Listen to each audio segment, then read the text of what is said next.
Gerod. Gerod on the radio. Whole city vibing slow. Late night lights in New Orleans glow. Everybody listen close. Gerod on the radio. Truth in the speakers for sure. From the bayou streets to the corner store. Whole city locked in.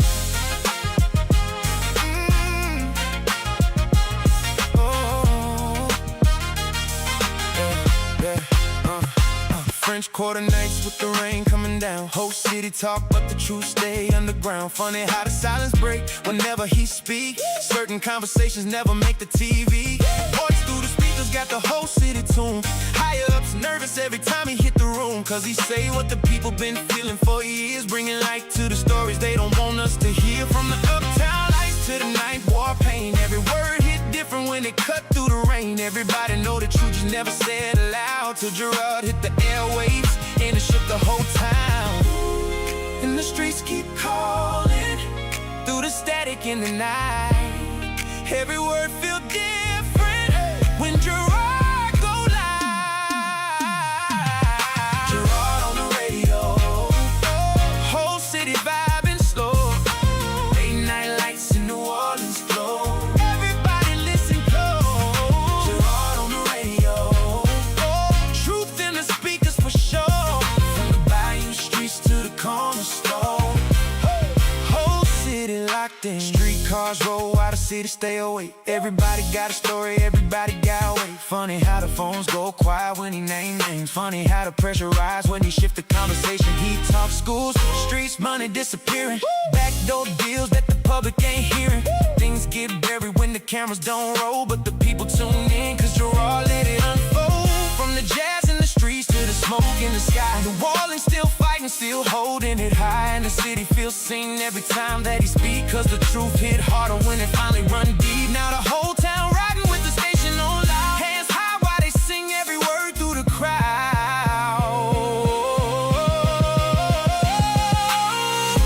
Can you feel the city breathing? Every late night conversation. Through the speakers, through the rain. Ooh, New Orleans, don't sound the same. Gerod on the radio. Whole city vibing slow. Late night lights in New Orleans glow. Everybody listen close. Gerod on the radio. Truth in the speakers for sure. From the bayou streets to the corner store. Whole city locked in. Yeah. You're now rocking with Gerod, the voice they couldn't silence. New Orleans, stand up.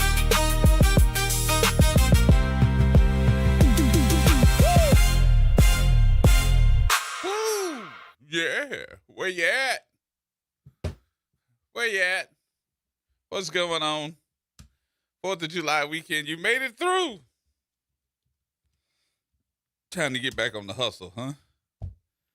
That's what I've been telling myself all day. I still ain't got it there. I'm still not there. I'm still not there. Old people is wore out today. Who told us? Notice what I said us. To go out there last night. To go out there last night to that dome. To go see George Clinton and the mothership. He landed the mothership on stage last night. But folks was mad last night. They was mad. I was one of them. Show started promptly at 7 o'clock. They said it was going to start at 7 o'clock. They said it was going to start at 7 o'clock. But who would have ever thunk that George Clinton Parliament Funkadelic was going to be first? I was like, what? They first? They were first on stage.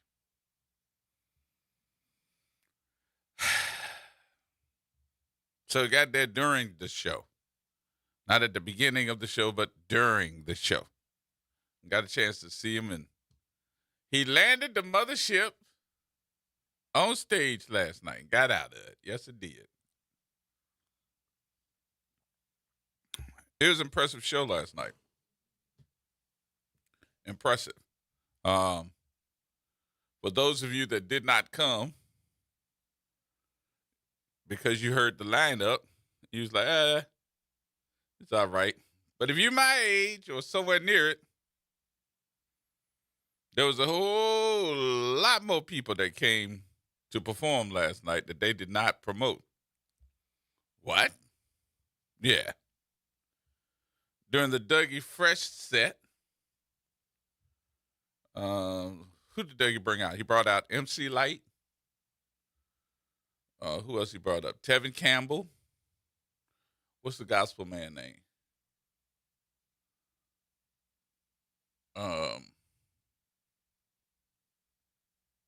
I'm trying to think. What's the gospel man name? If I wasn't trying to tell y'all, what's his name, Naira? Marvin Sapp. Marvin Sapp. There you go. They brought him out. Who else he brought out? He brought out somebody else too, didn't he? Tevin Campbell, MC Light, Scarface. Yeah. He brought out Scarface, and they all performed. They performed. Scarface did his whole set. Oh, I forgot the one that everybody got up on. Too Short. Yeah. He brought out Too Short. Too Short came in and blew the whistle. Blow the whistle. Everybody got up. Let me see who else. Out of all of them, I think, when Tevin Campbell came up, he did 2 songs. And you could hear the whole dome singing. Good Lord. Can We Talk? What's the other song he did? I mean, he did both of them. The ones that everybody knew. He did both of them. Sounded just like itself. And then Dougie Fresh did a good show because he did all of his hits. Y'all seen Dougie before.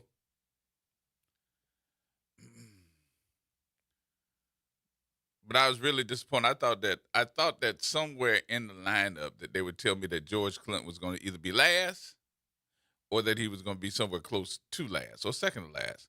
But let me tell you,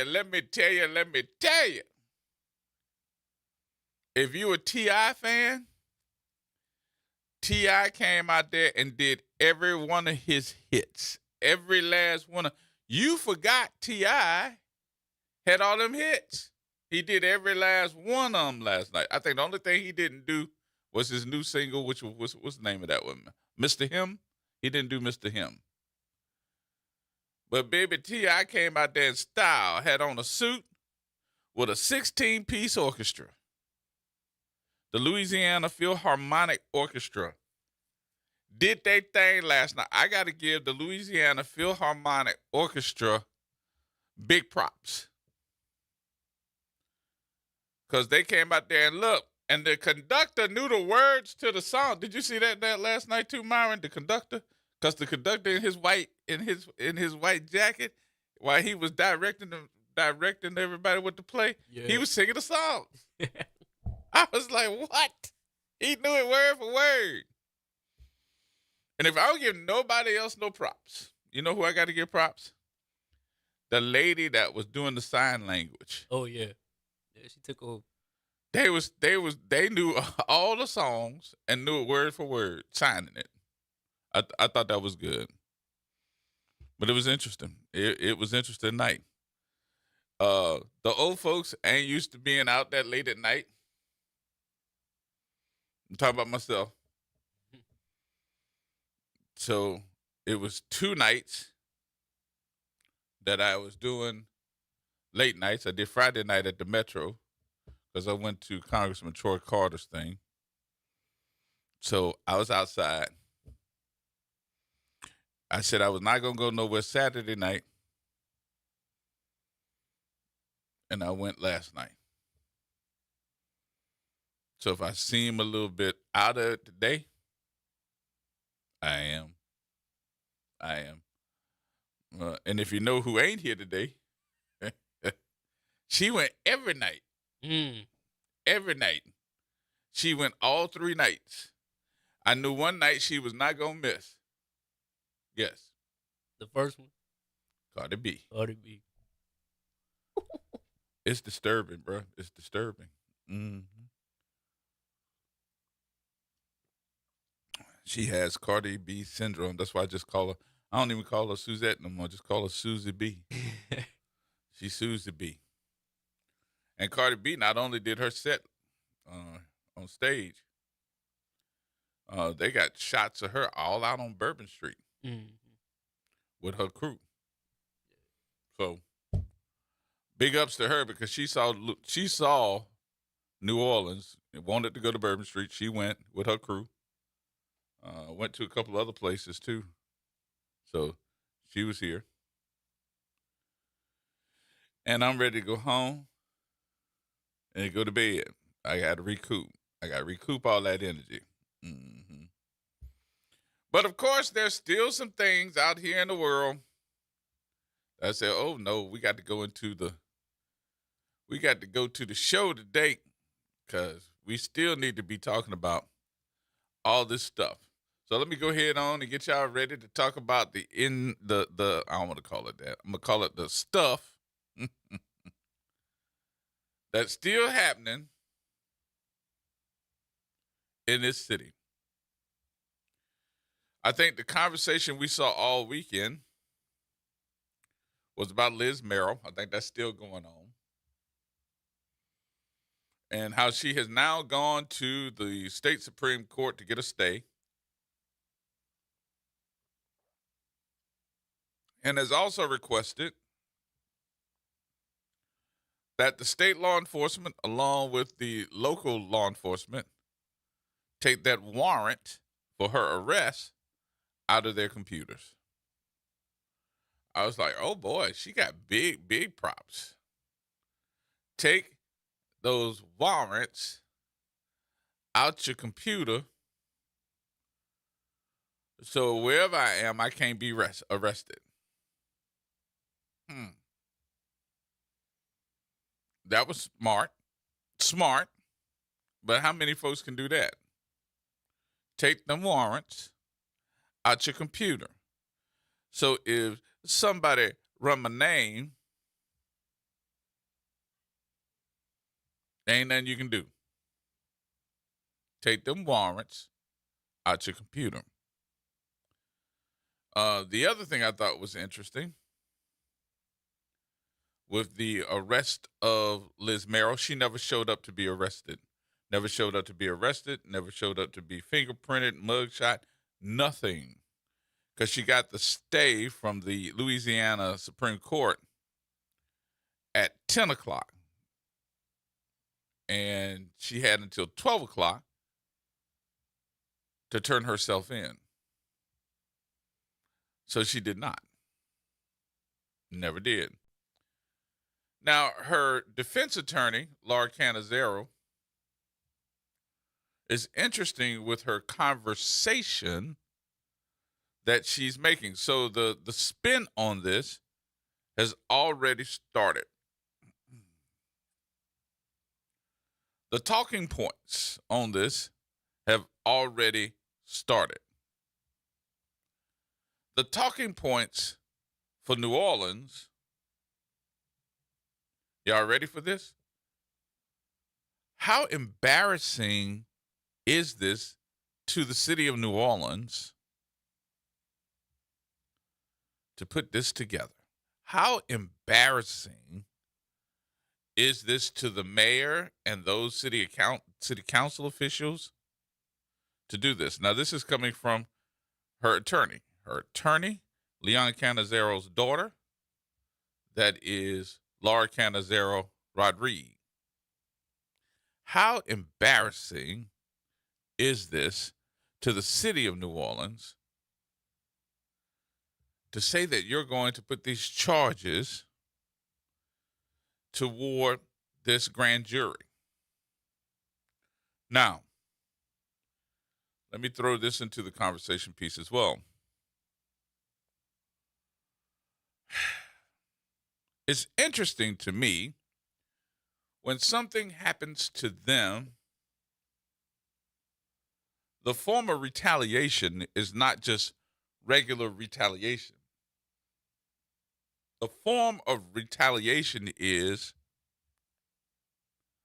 let's go to who these grand jury folks are. Who are they? We're going to put pressure on them. In the whole point of a grand jury to make sure is that they are secretive. We don't know who they are. In this, the hoopla that we're supposed to be going through on why they were removed, why the press was removed and threatened to be arrested because they were trying to see and go into the room with the grand jury. Is that what happened? Because that's what's being told.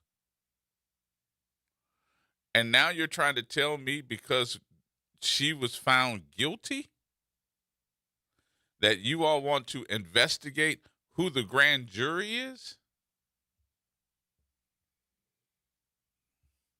It's very funny to me that when something happens to us, it's above board. It's above board. But when something happens to them, it's crooked. They did something wrong. They don't know what they're doing. The grand jury and the prosecution ends up being kangaroo-ish. Well, Captain Kangaroo is on the other side. I'm sorry, y'all. On the other side. All right, we got to take a break here. We'll take our first break. We will come back, have some more conversation. A whole bunch of other stuff happened over the weekend, too, so we'll talk about that, too. And get your calls in at 504-582-9422. Some more coming up, y'all.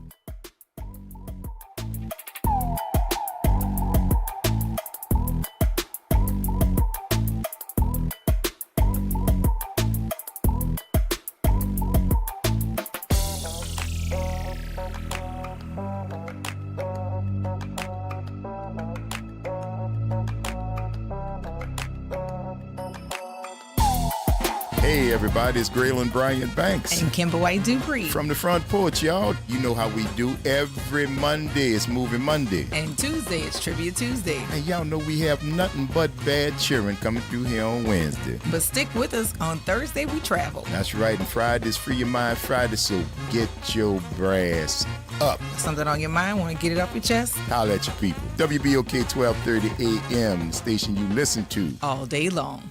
Life has a way of shifting priorities, changing needs, and pivoting plans. Home Bank is there for all of them. Their bankers partner with you for every step along the way, from understanding your needs to celebrating your success. Home Bank is invested in the vibrant spirit of our community and in you. So partner with them. Stop on by any banking center in the greater New Orleans area or visit home24bank.com to get started today. Good for business, good for life. Home Bank, a member of the FDIC. Did you hear the news? Dr. Clark's 101 The Living Classroom has a new time. Catch us now every Wednesday at noon. Same program, same great conversations. Just a new time. So catch Dr. Clark's 101 The Living Classroom this Wednesday and every Wednesday only on WBOK. What New Orleans is talking about. Making a difference in the community. WBOK 1230 AM. Here we go. The reality check on WBOK 1230 AM. All right, folks. Welcome back. Welcome back. Naira, did you go backstage last night? Yes. Who'd you see? Backstage, pretty much everybody who came out the stage. Did you talk about that Leah tribute? I think that was really good too. No, you know what? I did not talk about that one. I love the fact that they just reenacted a lot of her videos. Yeah. I love the big screen. I took a picture of it. I actually think I put it on my Facebook page. Mm-hmm. At the end of it, how they had her to walk out on the screen. Yeah. AI generated. Yeah, AI. And then the wings went from one screen to the other side of the screen. I thought that was good. Yeah, but I seen all of them back there, so that was good. Chloe and Maya, Seventh Streeter in Normandy. I ain't know Normandy was from New Orleans. Apparently she is. Who? Normani. I'm probably saying her name wrong. Oh, really? Yeah. Yeah, I don't know who they are. Shout out to them. They did pretty That's out of good. my age category. That's your age category. Yeah. Were you surprised though that I didn't see Missy Elliott. Yeah. Was she there? Yeah, she was there. Yeah. I didn't see her. Yeah, she was backstage. Yeah. I thought she was out there gonna get out there with them and perform, Yeah, no, I think she just. but she didn't perform. Yeah, she just produced. It was a good show. If folks tell me now, if I hear anybody talk about it, it was interesting that they tried to start a rumor last night, and that was one of my questions today. That I was going to say, let's talk about this because the business decision about Essence is actually going to be interesting over the next couple of weeks. So the new CEO of Essence made a statement today talking about, how great it was to be back in the city and all the good stuff that they encountered all weekend. They love the city. But there is a big issue, and I think the people of New Orleans have got to be vocal about this issue. Is it worth the amount of money that Essence is requesting?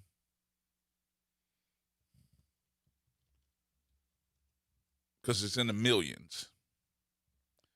They're requesting millions, I think somewhere between $12 to $14 million, to say that they're going to come back next year because the contract's up. So they are now requesting millions of dollars for Essence to return. I think now personally, for the city of New Orleans, is it really worth it? They say it has a impact of over $370 million. But that doesn't necessarily mean that New Orleans can't do its own festival. I know Essence is a brand name and all the people who come all across the world to do it or be a part of it. But with the right marketing, do you really need an Essence festival in name to do your own festival instead of paying a boatload of money? That's my question to you. WBOK, your name, please. Oh, and Nyron got all the people already calling in because his mic wide open. Oh. You ain't know it. I know you got. That was a good question. That's why I almost turned it off. So I heard you go, Yeah. So since you were already, you want to be the first? The comment? I actually think that it might be a good idea, even though the relationship with Essence has been so good. But that's a good point because we definitely can't do it. I feel like New Orleans definitely can't pull that off. Just us. So the first thing I thought about was the fact that everybody loves coming to New Orleans, no matter what time of the year it is. Just like Essence is a staple as far as a magazine and beauty and all of that, it lost some of its luster, and when it changed and went to another entity of marketing a couple of years ago, and folks got tired of it. And then we started talking about, look at the empty seats. Look at the number of folks that's not coming. And then, of course, Stephanie Mills says, hey, you all are screwing up. You screwed up my sound. You screwing up this, and wrote a slamming letter toward the CEO and all those folks. Well, the young lady that was supposedly in charge, she got fired. She's actually suing Essence right now, stating how she was treated. This year's Essence, in my opinion, was great. I think the performances were good. I was glad to see There were no real complaints this year about the number of people saying, "Ooh, the acts didn't get there on time." They started on time. It was late, but they still started and did what they did. It was even some folks on social media that were trying to start up rumors about, look how empty the dome is, and look at this, and look at that, and look at that. I think they hit their expectations. I think they did. So there are a lot of things that go into this play. That's what I thought about. The number of people in New Orleans may have something to say about it because of their non-inclusion. Did they make some money? And not even at the Dome. I'm talking about at the convention center. And I got folks that were vendors at the convention center. I'm gonna call them and ask them, "Hey, how'd you do? You did all right? What you saw good? What you saw bad?" And we're gonna analyze it too, because I want to see and hear these folks that are business partners that ended up making money or not making money. Which one were you? All right, Chuck. Good evening. How are you doing after 4th of July weekend? I'm tired. I'm wore out. I know. I can imagine you all are worn out down there. And yeah. By the way, I was calling. I got a chance to watch Parliament Funkadelic. I watched Parliament Funkadelic's Facebook page. I watched the live of the concert last night. Oh yeah. And I saw the mothership, and it's great to see George Clinton still going at, like I said, this month, July 22nd, he'd be 85 years old, still going strong. And I was looking at all the people ahead: Trombone Shorty, Nona Hendrix, Kim Burrell, Savion Glover, tapping up there. Oh, that was great. And I looked at that, and I was looking at they panned the screen as well, and I saw the sign language interpreters. They were getting down too. They were doing sign language and dancing. Right. But they were even doing the sign language for the profanity that was used. It had sign language everything.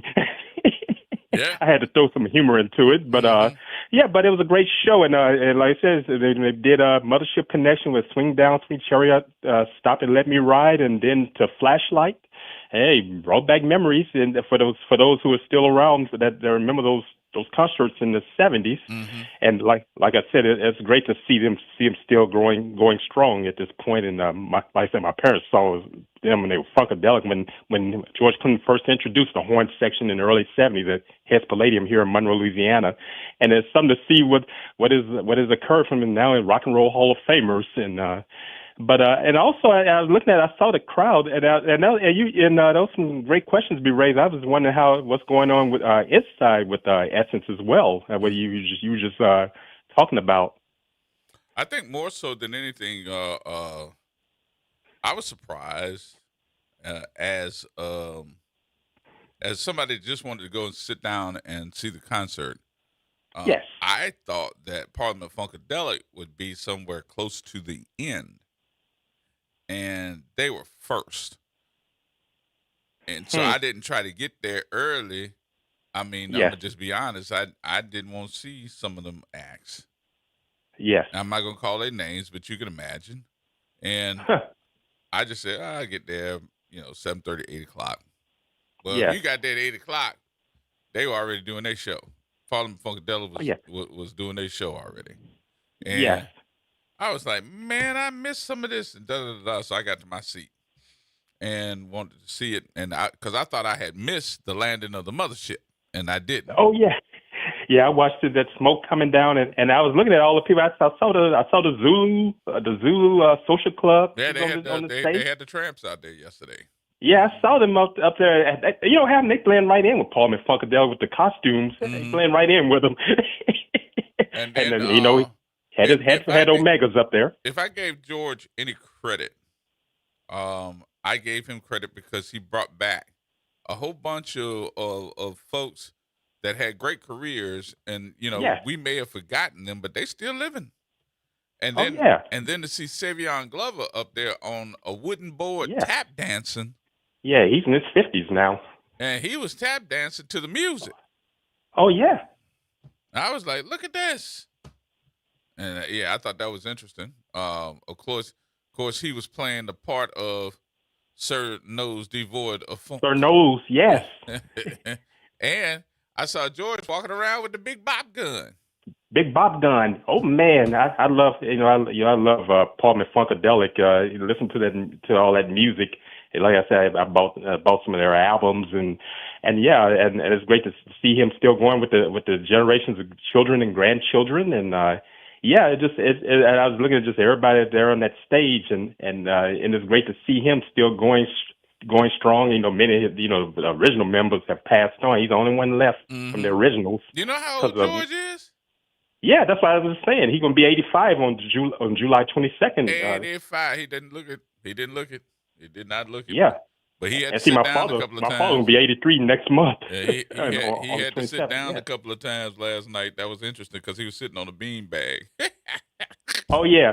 And see, my father played trumpet at Hespelatum, and they saw all of them. And he was talking about how Wild George and all of them were back during the time. So even the owner of owner of the club during that time, Head himself, he had to tell George and them to tone it down because he said back then they were using the profanity.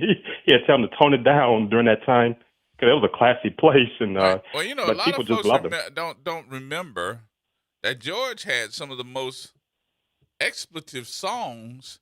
Oh yeah. During a time where expletive songs didn't have that parental advisory on it and all that. No, it didn't. Because they did didn't. that. Yeah. Get off your ass and yeah. jam. Oh, yeah. They yeah. did that. They did that last night. They sure did. That's why I said they had to sign. The sign language interpreters had to sign all of that. Yeah, they did that last night. I was like, I forgot they did that song. Yes. Them and Richard Pryor and all them all cutting up during those times. And then the other part of it, if I had to Fox, go through and look at some of George the culture, if I looked at the culture and had to put culture to it, I think that a lot of people realize that some of these black guys that were playing during that time, yeah, they were showing that they too could make a guitar wail. Just like them white boys. Eddie Hazel, Maggot Brain. Yep. Just think about it. Yeah, may he rest in peace. Eddie Hazel on Maggot Brain, yes. And I mean, they made them wail last night, boy. I was like, boy, this is the time where drugs was really in. Drugs was really Bernie Worrell's passed on, yeah. Mm-hmm. So yeah. it was a lot of good stuff last night. A lot of good stuff. I was glad to see George and he was right there with him. Oh yeah, he had his family there, his daughter's on stage, and his wife is there with him, and they travel. And it was great to see just bringing a younger generation into the group, and it's all great to see. And he included New Orleans culture because he did New Orleans culture as well. Yeah, like you said, he had the Tramps out there. Oh with yeah, him. I saw that. They blend right in with it. and then of course he had Trombone Shorty. Yeah. On stage last night, because the Trombone Shorty's microphone on that trombone won't work at first. George walked from where he was and took his microphone and put it on Trombone Shorty's horn. I thought that was interesting. Sure did. Because Trombone had just performed the Boston Pops on 4th of July. I had seen him on television. He was in Boston, then he in New Orleans. And you know where all those costumes where George Clinton got that look from? Some jazz keyboardist, he did this back in the 40s and 50s, Sun Ra out of Birmingham, Alabama. He said he was from Saturn. Yeah, Herman Blunt. That's where George Clinton picked up all of that. He inspired people like George Clinton, Prince, Little Richard, and all of them. Man, Sun Ra was doing it back during that time, playing jazz. The Sun Ra Orchestra, Arkestra. Mm-hmm. Yes. Well, I was really impressed. I got some great photos. Me too. All right. So that was interesting. I was glad to see it. Me too. I was glad to watch from home. And when that spaceship came down, I was like, there it is. Oh, man. There it is. Yeah. Swing down, sweet chariot, stop and let me ride. Kim Burrell came and sang. And people say, is that Kim Burrell, the gospel singer? Everybody thinking it is. Yep. Yeah, that's Kim. Yep. Yeah, Whitney Houston's friend. Yes. Yep. She sure sang too. Oh, yeah. And Ona Hendricks still going strong, yeah. Now, did you see Dougie Fresh? No, I'd have to go back and look at it and see Dougie Fresh. I know Dougie, he's been there quite a bit. I know he does Zulu balls and does Dougie Essence and Fresh all these had things. one of the best sets that I have ever seen him do. Oh, I love Dougie Fresh and the Get Fresh crew. I remember the show back when it was out during the time. But he was bringing out folks during And his Slick Rick. set. Yeah. So he brought out MC Light. She did her song. MC Light. Oh, yeah. I remember she came on the scene with Paper Thins when she sampled Shining Star back during that time. And let me see, he brought out About Earth, Wind, and Fire, yeah. Tevin Campbell. Tevin Campbell. Oh, man, that's my generation. Yeah, Tevin's along with me in age. I'm a year older than Tevin. I'll be 51. He's 50 this year, yes. He brought out, let me see, who else he brought out? Let me see, MC Light, Tevin Campell, Scarface. Marvin Sapp. Scarface, yeah. Mr. Scarface in Houston. Brought out Scarface, and then, boy, it really got crunk in there when he brought out Rap Too Short. He brought out Too Short. Short. Yeah, Short Dog. Yeah, Oakland, California. Yep. Yeah. So there was a lot of folks that were not named that came out and they performed. They actually did their show during his show. Oakland. So that was his. Yes. That was good. Okay. I really enjoyed it. All right. Now my bones ain't gonna be the same for a while. Yeah, it changes. I think about I'm in my 50s. You say you 60 and all. Yeah, think about it. Bringing back memories of all these things. Mm-hmm. So, and that was interesting. That was a good show. I enjoyed myself. Public Enemy could have been better. I was not impressed. Did they have the S1Ws and Terminator X and all them with it? Was Professor Griff with them? I didn't see him. I know Flav and Chuck D were. But Flav and Chuck D. Okay. But they were cupping those microphones. You know how they hold a microphone, around them? So that made all of their music muffled, and you couldn't really understand what they were saying. Okay. So I understand. I see where you're coming from. But the best sound of the night was T.I. T.I. Oh, yeah. Whatever you like. T.I. had a great sound, plus he had the Philharmonic Atlanta Orchestra. Oh, okay. they are the ones that did his songs. I mean, they knew the songs better than I did. That's what make the Boston Pops who they are with Keith Locker. John Williams did before him, and see Trombone Shorty had just performed with the Boston Pops on the 4th of July, and then he's performed with P-Funk and. That's what made them so popular. As I started with Arthur Fiedler, and that's what I said. The symphony orchestras, they all looked at them as being stuck up. They were stiff necked. But Leonard Bernstein and all these people, they brought them out and started bringing out those stars. They started bringing the Beatles and all these others, all the others you can think of, the genres into the symphony orchestras. Well, it was good. It was a good night. I enjoyed it. That's what it's all about, and I'm glad you had fun. I have not been in a while, so. You hadn't been in a while, and you're right down there in the city. Yeah. So, all right, Chuck. All right, it's always great conversing with you and everyone out there. I hope your 4th of July went well, and mine went fine as well. And I said, like with Parliament Funkadelic, that's why I needed that to start the week. There you go. All right, Chuck. Talk to you later. All right, you all take care. All right. Man. All right, Cedric. Hey, man, how you doing? Good. Yeah, last night was something else. I'm glad that I was able to witness it. And I tell you to say that Mr. Clinton is nearly 85. The energy and the smiling, it was just nice. T.I. with the orchestra. It was nice. But I got to give it to my brother from another mother, Dougie Fresh. Wow.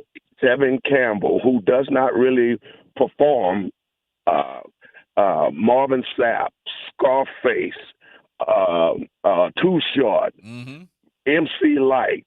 And what I love about Dougie, he always called to have the Hot 8 on stage with him, and the young drummer, a 10-year-old drummer, and got dog the other brass band. It starts with a T. Nevertheless, he tries to include New Orleans people because of Dougie Fresh. In the past, that's how his influence, Juvenile, got to perform, as well as Mia X. What I told Dougie and one of the lawyers for Essence, is some of those empty seats. You all are missing the Southern Soul genre of music. Last night, I did observe because we watched the P-Funk from the back of the dome. There were a lot of empty seats, and I know if they checked and recruited Southern Soul, that would help with the numbers, because at a Southern Soul concert, which is the new word for blues, you have mothers, grandmothers, and daughters. You know, you have three generations, and they will travel. You know, so hopefully Essence can build upon this year and to make it better. Mm. Well, I guess so. I mean, you're putting two different types of audiences together, so it should help. But Essence has always been a different type of audience. You know, Essence did not have hip hop artists against or whatever. You know what I mean? And honestly, if Essence would have promoted some of Dougie's guests, they would have had more ticket sales. Yeah, I don't know if they could. I don't know if they could promote those artists with them, you know, coming on making a guest appearance. So I don't know. And lastly, as lawyers and people from New Orleans get influence with this new ownership, hopefully they can kind of put New Orleans people back in the mix. And thank you for allowing me to say that. All right, Sid. Talk to you later, brother. Yeah. Last night was the only night that I went. I'm hearing from folks that went on Friday night. They enjoyed it. Now, the conversation piece that I heard more than anything else was the fact that they had a whole bunch of folks that said Babyface showed up and showed out. What?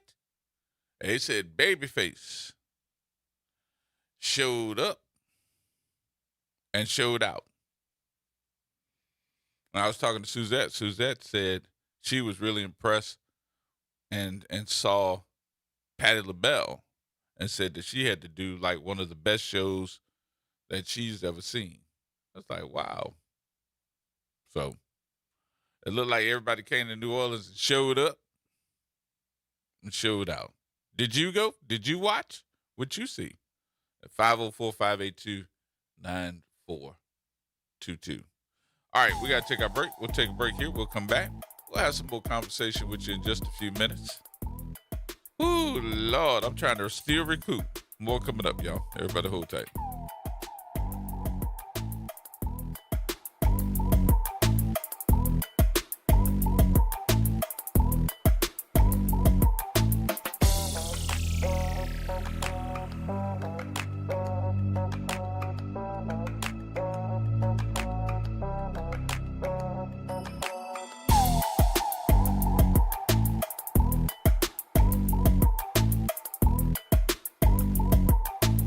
New Orleans never sleeps, and neither does WBOK. Now, every voice, every moment, and every show is in your pocket. Search WBOK Media wherever you get podcasts. Download, share, rate us 5 stars.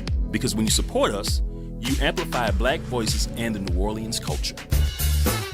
This is Andronika Morris, host of Put Housing First. Join us every Tuesday at 12 o'clock, where we will discuss how housing affects every aspect of our lives and what's necessary, what's needed to guarantee housing for all. Join us every Tuesday at 12 o'clock as we dig down deep onto the issues that affect all of us. WBOK. Listen now on WBOK1230.com. Here we go. The reality check on WBOK 1230 AM.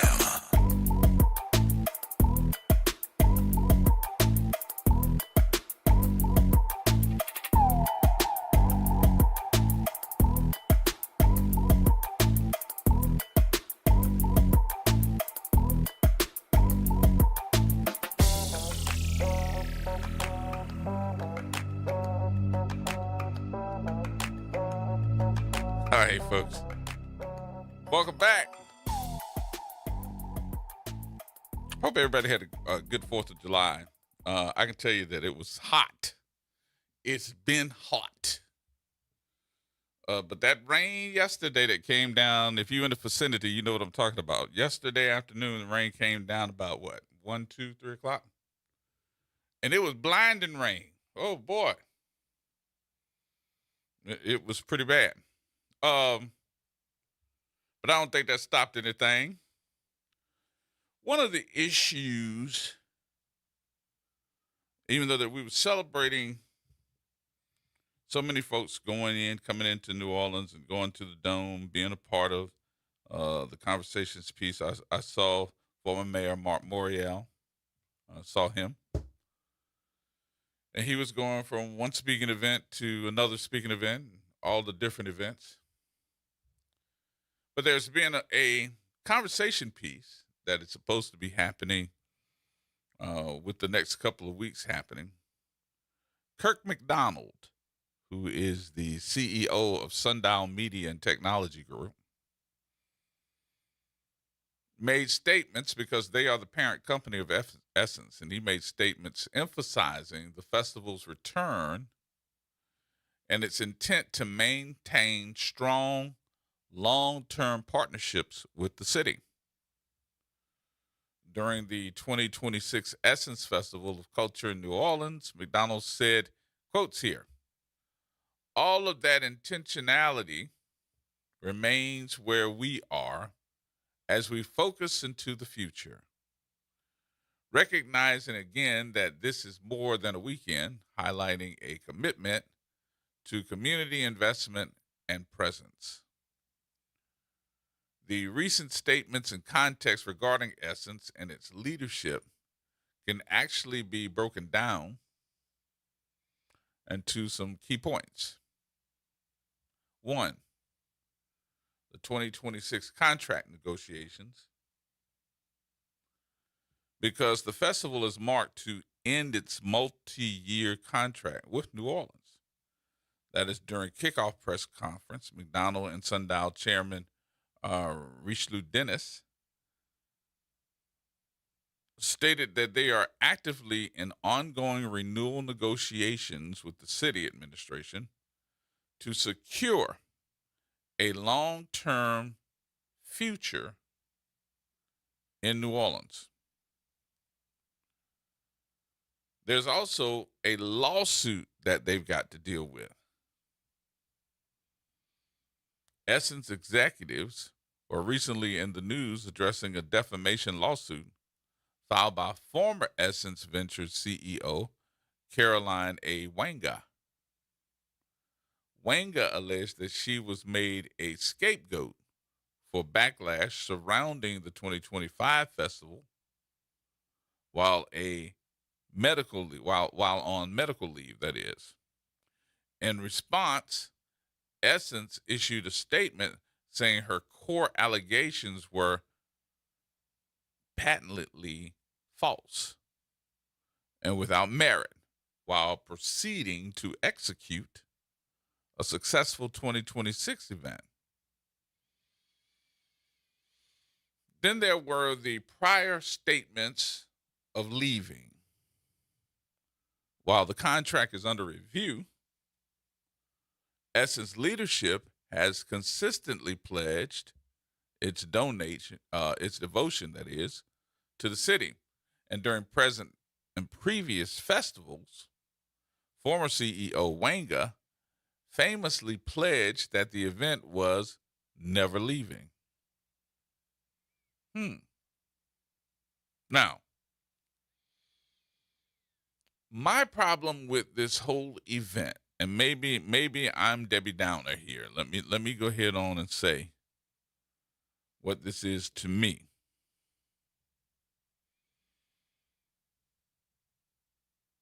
I do think that they've got to reconsider and put all things on the table.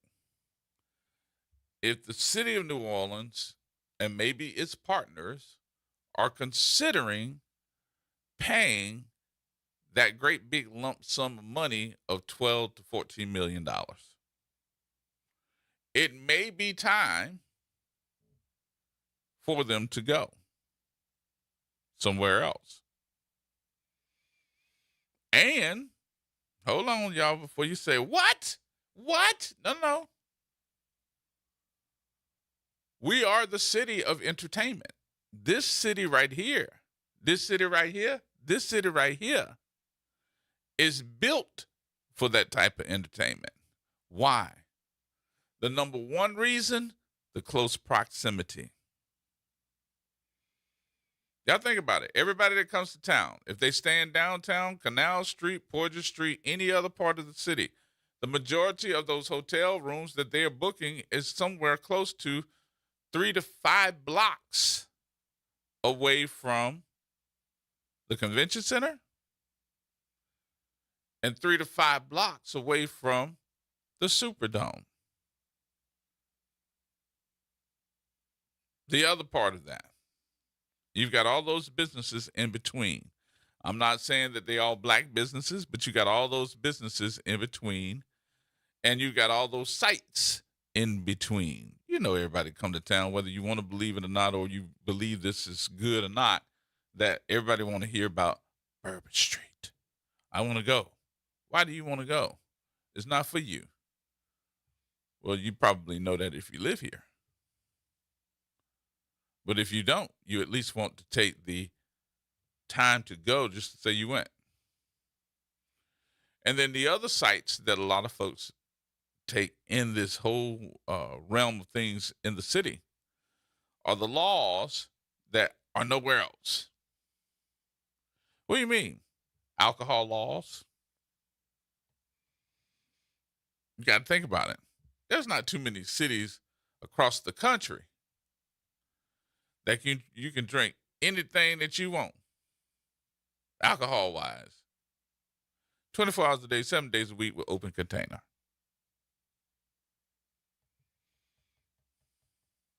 What? Yeah. There's no real other city in the whole country that you can just pick up and can go into a store. I can go into a Walgreens. I can go to any convenience store. I can go to a gas station and get me a pint of something. In other states, the only place where you can get alcohol is from a specialty store. And it's usually the ABC stores. And everybody's like, what's the ABC store? Alcohol Beverage Control. It's really called the ABC store. Alcohol Beverage Control. And you can only go during a certain time during the week, like a 9 to 5. They're not open on weekends. And you can't pick up a beer from some states that have what they call blue laws. But I can go into an IGA, I can go into a Food Line, I can go into a Kroger or whatever other grocery store and buy me a beer, but only after 12 noon on Sunday. They're called blue state laws. Now, some folks will tell you that, well, that's one of the main reasons why Louisiana's insurance, car insurance is so high.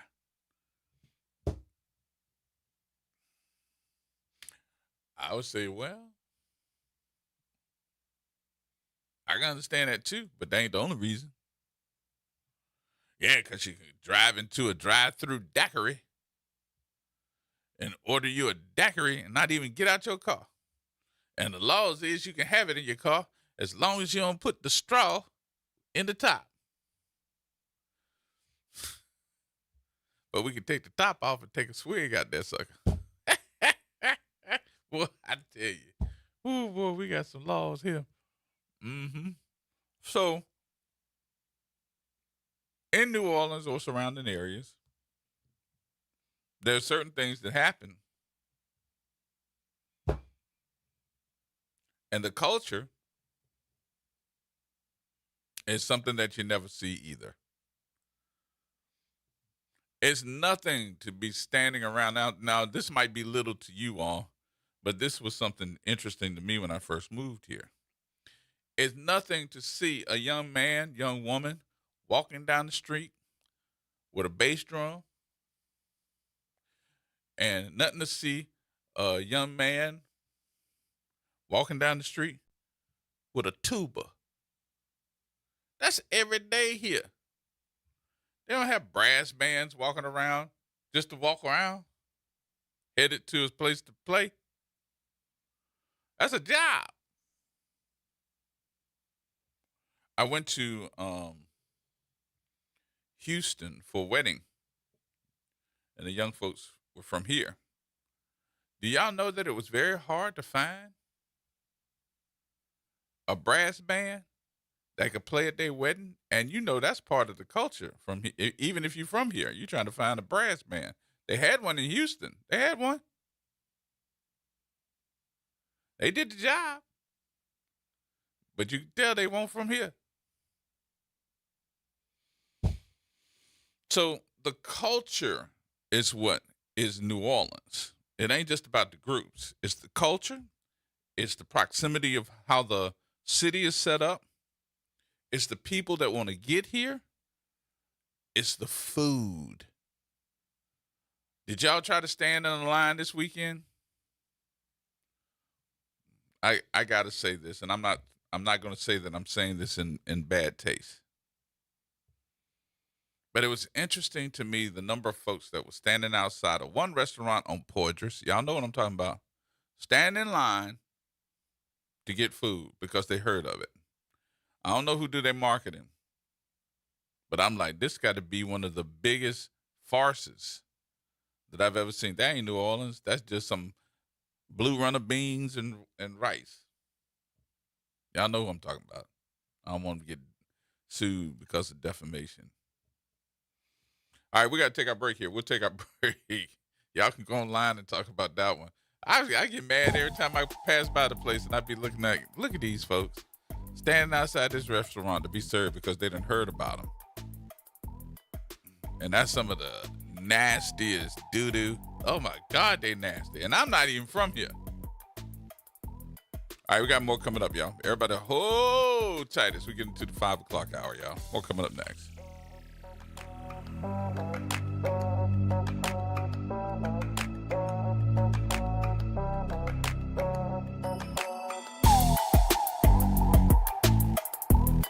From the campus of Xavier University, WBOK Go and Equity Media Station. I'm Bree Wood with BIN News Now. The Trump administration is moving to end the U.S.-Mexico-Canada agreement, setting the stage for years of new trade negotiations. Texas economist Ray Perryman weighs in. Whenever you can get a situation where you can have free and open trade, maximize the things that each country does best, that's going to end up making us all better off. The pact has benefited all three countries, while officials signal future trade deals could be negotiated separately with Canada and Mexico. A wanted felon is recovering after police say he opened fire during an argument in Atlanta. The other man shot back in self-defense, leaving 38-year-old Brandon Harper wounded and facing multiple charges. And former LA Rams cornerback Leroy Irvin has died at the age of 68. Irvin spent 10 seasons with the Rams, earned 2 Pro Bowl selections, and finished his NFL career with the Detroit Lions. Get BIN News Now on demand 24/7 on the iHeartRadio app.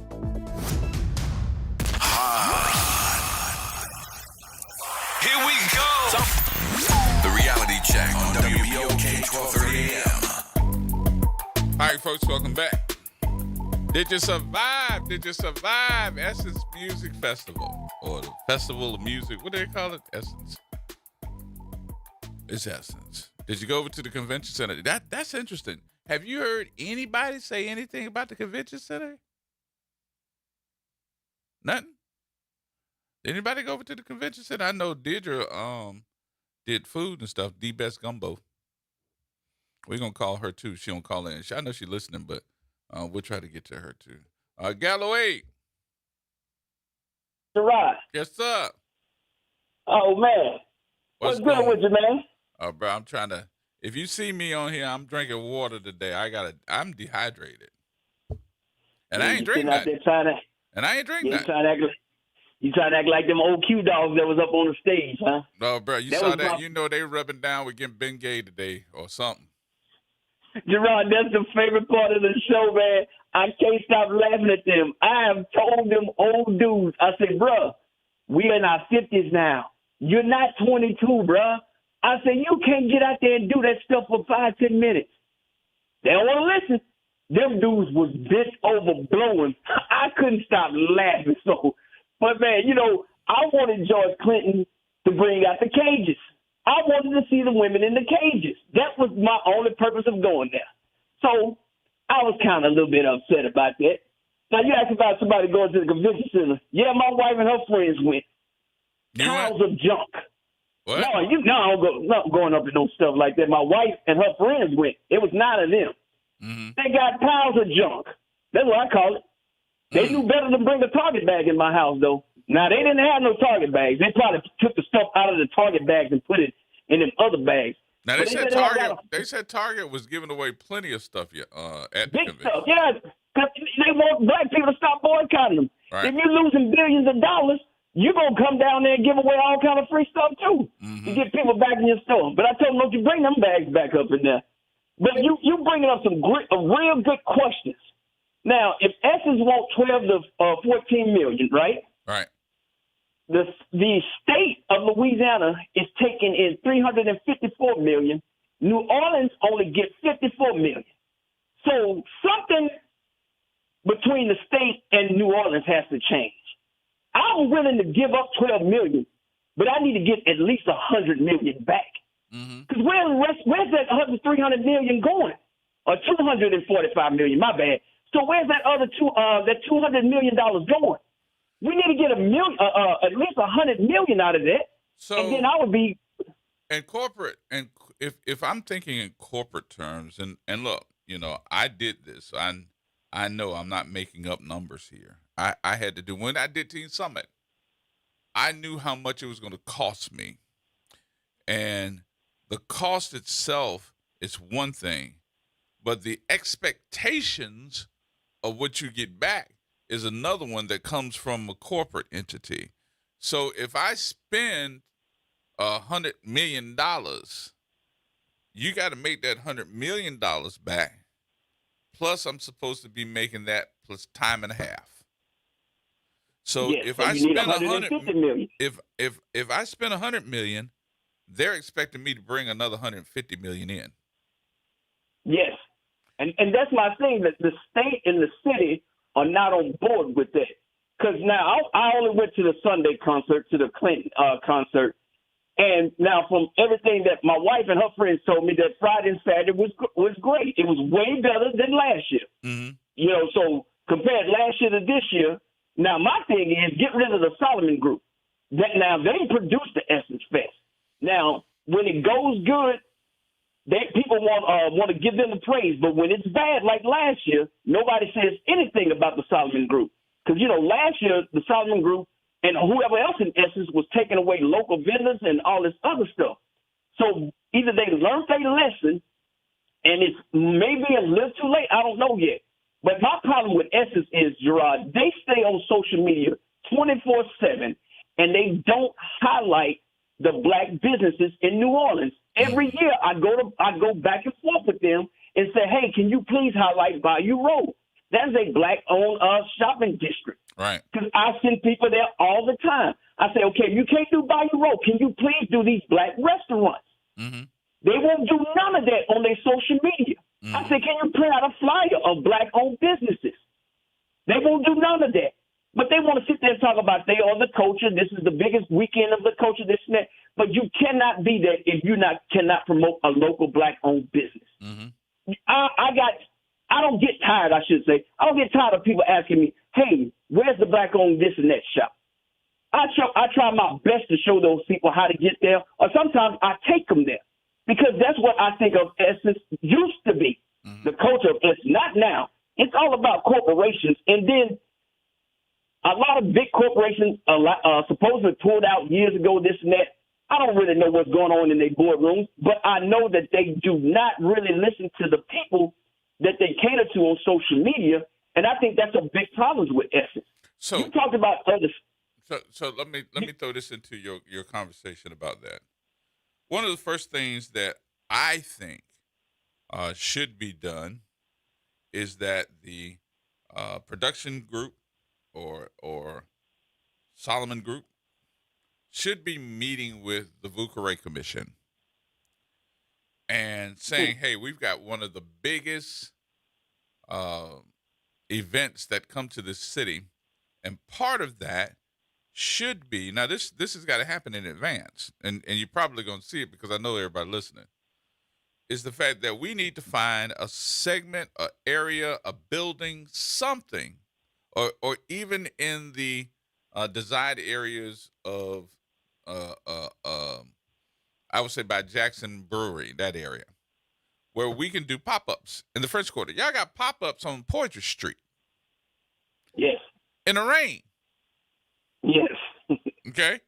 Why is there not a conversation piece, advertising, television about these are the top 10 black-owned businesses that we figure out in the city of New Orleans? Let's take out an advertising campaign. Don't just promote your who's going to be at the Superdome, but now let's take these businesses, put them in a spot, promote them, and we're going to send people down into the Mecca because they're going anyway. Whether we want to promote the French Quarter or not, folks going anyway. They're going. Yes.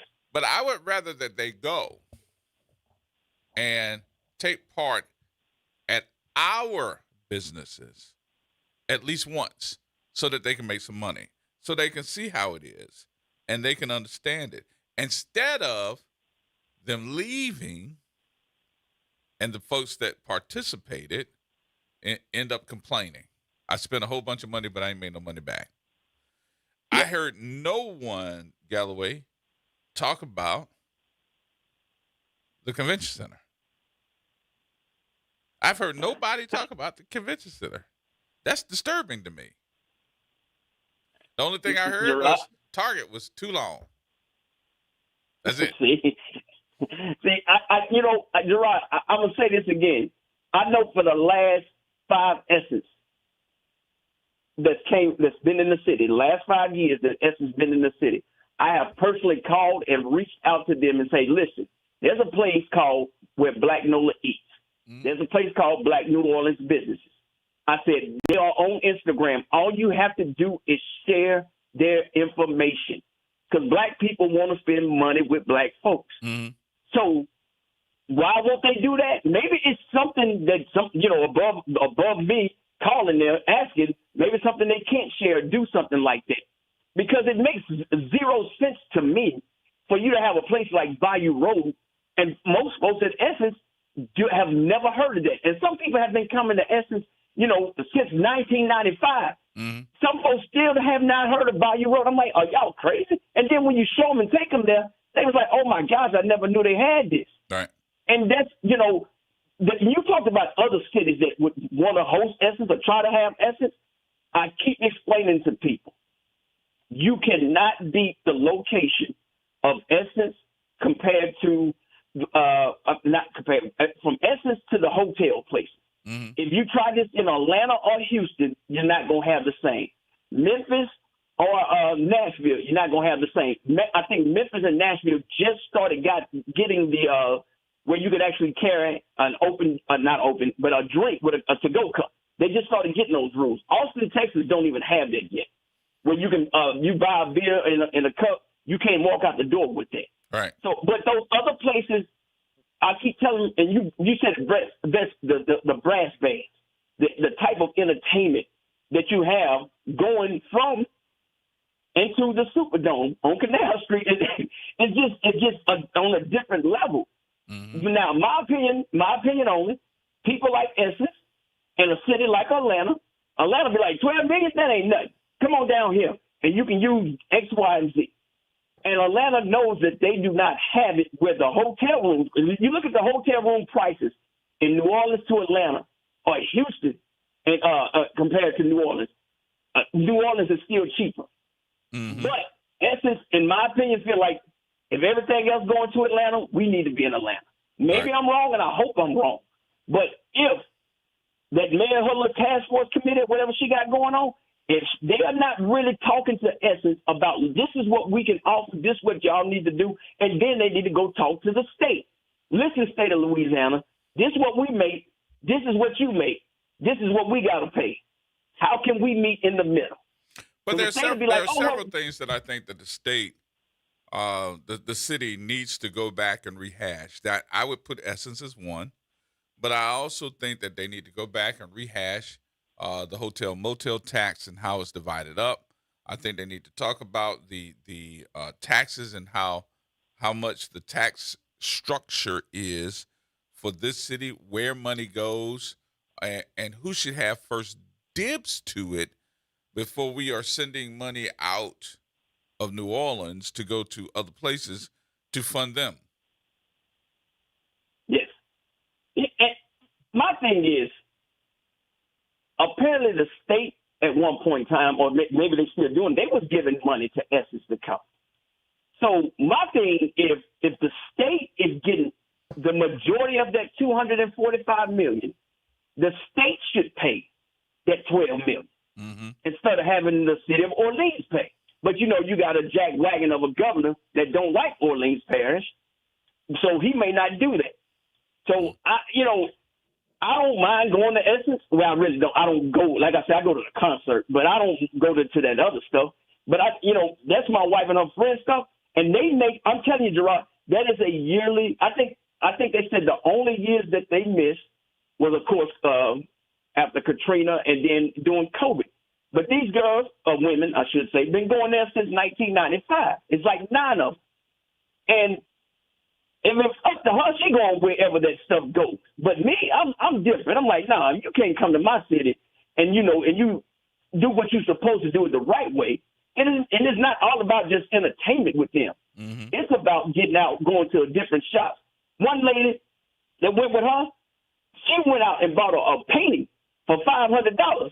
I said, I want to know what your husband do for you to go buy a damn painting for $500. Yes, so they spending that type of money, so you don't want to lose that type of those type of people. Now, what I did see this year, I did see a lot of more younger black women at Essence this year. Maybe that was just me, because I was like, whoa, because normally it's usually the aunties and the grannies that's out there, and which is fine, because the aunties and the grannies go spend that money. Now the younger women, they don't really spend like that. Now I didn't see those younger women with a lot of bags and stuff, but I did see a lot more of them going into to the dome and towards the convention center. So maybe but if it's up to me, I still think the state, the Essence, the mayor office, and whoever else need to all get in a room and just really work this out if you wanted to stay. If not, I'm telling you, them bougie cities that I named, where everything is spread out and you're going to be walking miles to get there, they're going to get a hold of it. Because I'm telling you, Atlanta only got one hotel that's close to that you really want to stay in. That's the Omni. Everything else other than that. Now, the Nashville and stuff, good luck. You won't spend some money in that little hickabilly town. Memphis is just a hood city. Beale Street it may be not as hood as New Orleans on Bourbon, but Beale is very hood. Yeah, but I've been to Beale Street. I've been there. One of my best friends lives in Memphis, so I used to go. I haven't been in a while, but we used to go to Beale Street all the time. So, and please, Essence, if you come to Austin, I'm gonna smack y'all out the city. We don't have nothing that y'all need. There's only 8% of us is black. Y'all gonna be out there. Y'all gonna have them weird people out there dancing. They try to do the second line dance. You ever seen a white person try to do a second line dance? Yeah. They look like a camel, just hopping around out there. Yes. But anyway, man. But thank you for taking my call, Gerard. I'm gonna get off here, man. You have a good one, my brother. All right, my brother. All right, Kevin.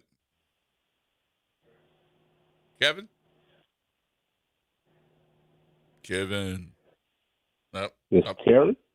Who's this? Terry. Carrie. Okay. They told me Kevin, so I'm sorry. Oh, no. All How right. you doing, How brother? you doing today, sir? Good, man. How was your 4th? I don't celebrate that foolishness. All right. Okay, here we go. The state owns Louisiana Superdome, so they're gonna get their percentage. They built it. Okay, the city built the convention center. They have some funds from the state, but the city named it after our great Mayor Morial, who saved us from this, the fatality that was trying to happen. He kind of got us straight. Second thing, French quarters. You forgot about Major Riley already? They don't want us in the French quarters. They don't want us to own no business in the French quarters. Forget the French quarters. I wouldn't go in the French quarters. I worked for the city, and you couldn't pay me to go in the French quarters, spend a nickel. They don't want me down there. I'm not coming.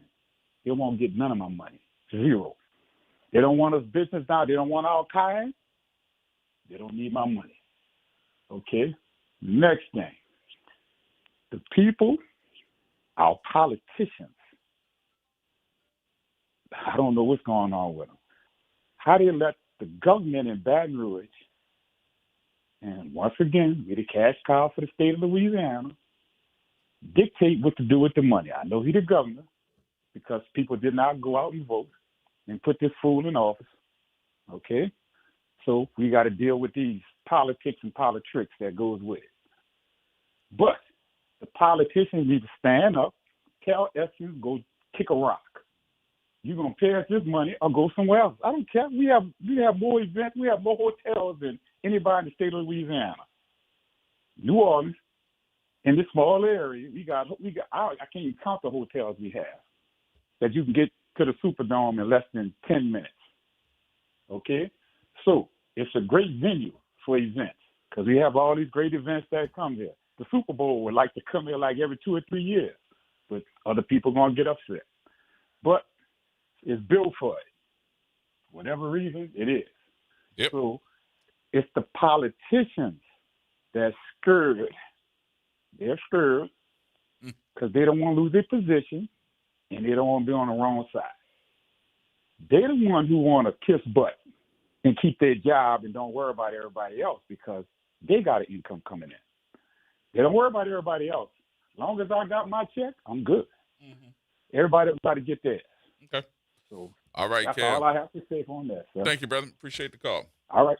All right, we got to take our break here. We'll take a break. We'll come back. More in just a minute, y'all. Get your calls in. 504-582-9422. We're going to try to reach Deirdre. See, can she tell us about what happened with hers? And I'm going to try to call and see what's going on with the community bookstore and a whole bunch of other stuff, too, y'all. We got a few more minutes. Get your calls in at 504-582-9422. More coming up next.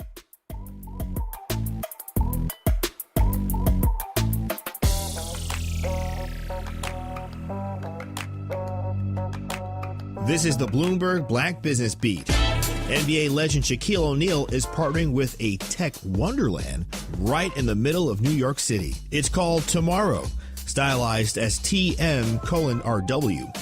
And it's designed to showcase the tech and innovation of the future. Robots, dog robots, holograms, headphones, glasses, meta glasses, just, it's a beautiful place to be. And I think if you're ever in Times Square, you should definitely check it out. In this conversation on Bloomberg, Shaq explained why he decided to throw his money behind the Times Square-based store. Well, I always invest in things that I first believe in and, things that are going to change people's lives. This is something that, there's not really a lot of competition out there. And I know once people come inside the store, they will love what they see and they will fall in love with what they see. Stop by and you might even see Shaq himself, or maybe even a hologram of him.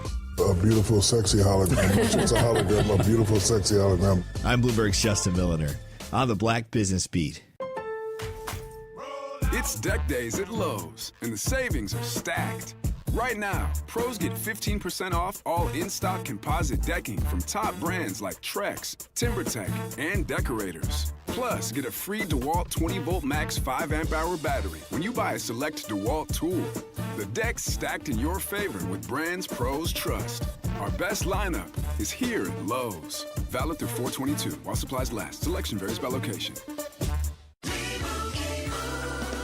And Doug. There's nowhere I wouldn't go to help someone customize and save on car insurance with Liberty Mutual, even if it means sitting front row at a comedy show. Hey everyone, check out this guy and his bird. What is this, your first date? Oh, no. We help people customize and save on car insurance with Liberty Mutual together. We're married.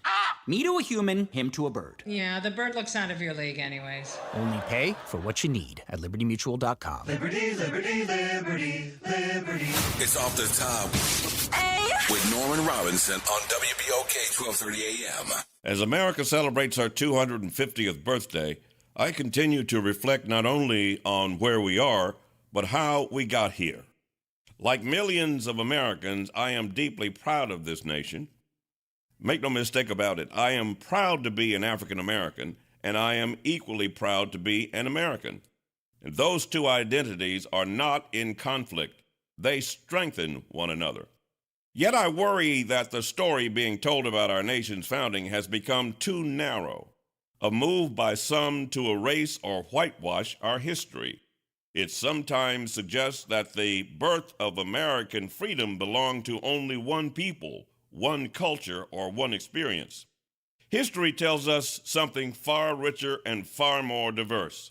From the earliest days of the struggle for independence, African Americans, indigenous people, and immigrants stood beside the colonists in the fight for liberty. Some fought as free men, others fought while still enslaved, believing that the ideals proclaimed in 1776 would one day include all of us. Historian Henry Louis Gates Jr. has documented the indispensable role of people of African descent played in the Revolutionary era. Retired Lieutenant General Russell Honoré has likewise reminded audiences that the Continental Army drew strength from people of many backgrounds. That truth should not make any American uncomfortable. It should make every American proud. Because the foundation of this republic was never built by one race alone. It was built by people of different colors, cultures, languages, and faiths who shared a common belief that freedom was worth fighting for. America's strength has never come from uniformity. It has come from people of different races, cultures, and faiths choosing to build one nation together.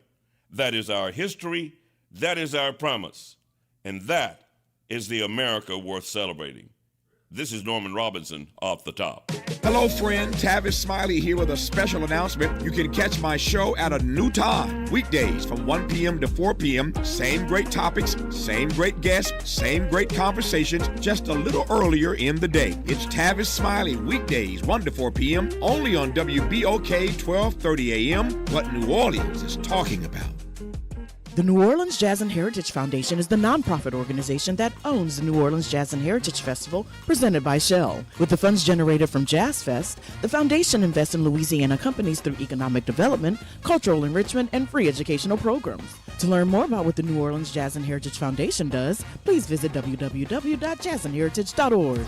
Transform your bathroom with the beautiful quality of Bath Planet. As a trusted leader in bathroom renovation, Bath Planet has earned the Good Housekeeping seal, a symbol of quality and consumer confidence for over 100 years. Get half off installation or 18 months with no interest and no payments. Whether it's tub replacement, a shower replacement, or a tub-to-shower conversion, Bath Planet makes your custom bath fast, easy, and affordable. Here's how it works. 1. Call to schedule your free, no-obligation consultation. 2. Our design experts come to you with real samples to customize your dream bath. 3. Our certified installers complete the transformation in as little as 1 day. And right now, for a limited time, you can upgrade your bathroom for 50% off installation or choose 18 months with no interest and no payments. But you need to call now. This special offer is only available by calling 800-981-8177. That's 800-981-8177. Call 800-981-8177 right now before the offer ends. Making a difference in the community. WBOK 1230 AM. Here we go. The reality check on WBOK 1230 AM. All right, folks, welcome back. Welcome back. My number 504-582-9422. Miss Charlotte, thank you for holding. How you doing? Hello. Charlotte, are you there?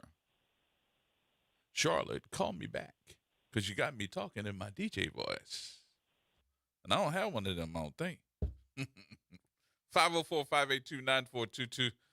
In just a minute, we're going to be talking with Deirdre Lewis, who's been promoting the fact that she's been there at the convention center for a while, doing her own homemade crab cakes. The Best Gumbo.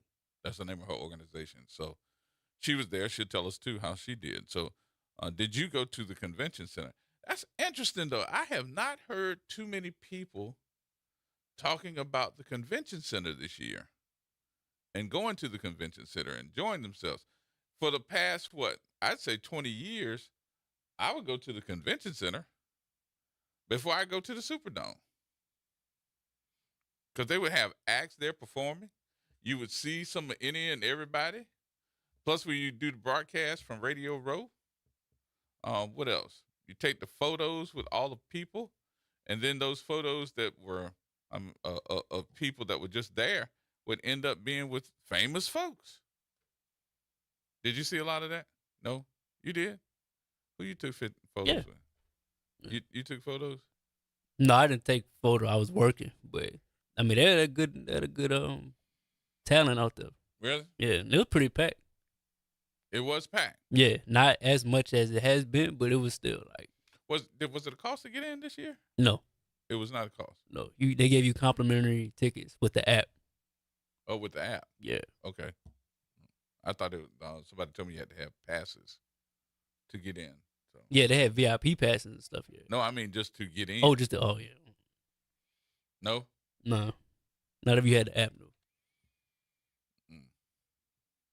I'm to the point now where I'm like, you just gotta know what you're doing before you get there, and then the other part of it too. I think it's important that they do a better job. If I had to critique it, they do a better job with putting out the itinerary of each evening. I don't want to be guessing who's gonna be first and what time they're going on.